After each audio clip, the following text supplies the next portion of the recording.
আসলে এই ক্যাম্পটা যখন শান্ত আমাকে কল দিয়েছে, আপনার 25 তারিখ কল দিয়েছে শান্ত কল দেওয়ার পরে বলতেছে যে রুবিন ভাই এমন এমন আমাদের স্কুলে একটা ডে ক্যাম্প আছে, আপনি যদি থাকতে পারেন ভালো হইব। তারপরে আমি ওই দিন দেখি আসার চিন্তা ভাবনা করছি, বাট আমি আসতে পারি নাই।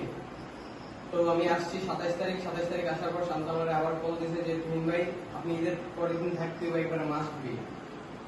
আমি থাকার চেষ্টা করলাম। আসলে আমি ক্যাম্পের জন্য কিছুই করতে পারি নাই, অন্যান্য ক্যাম্পের মধ্যে যা করি ওই হিসাবে এই ক্যাম্পের জন্য আমি কিছুই করতে পারি নাই, কারণ আমার হাতে এরকম সময় ছিল না, এই জন্য কিছুই করতে পারি নাই।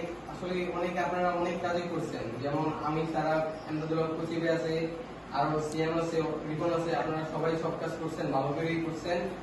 আপনাদেরকে ধন্যবাদ আমার মানে খালি জায়গাটা পূরণ করার জন্য।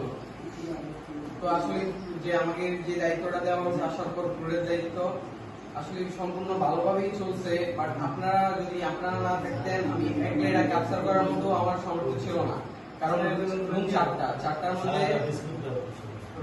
চারটার মধ্যে আমি কোনো চারটা রুমে যাইতে পারতাম না খাবার নিয়ে। আপনারা আমাদেরকে আমার সহযোগিতা করছেন, আলহামদুলিল্লাহ মোটামুটি ভালোই হয়েছে। আর খাবার নিয়ে কোনো প্রতিক্রিয়া হয় নাই, কেউ কোনো খারাপ অবজেকশনও জানায় নাই, ইনশাল্লাহ ভালো হয়েছে। আশা করি আগামীতে আমরা আরো ভালো করার চেষ্টা করবো।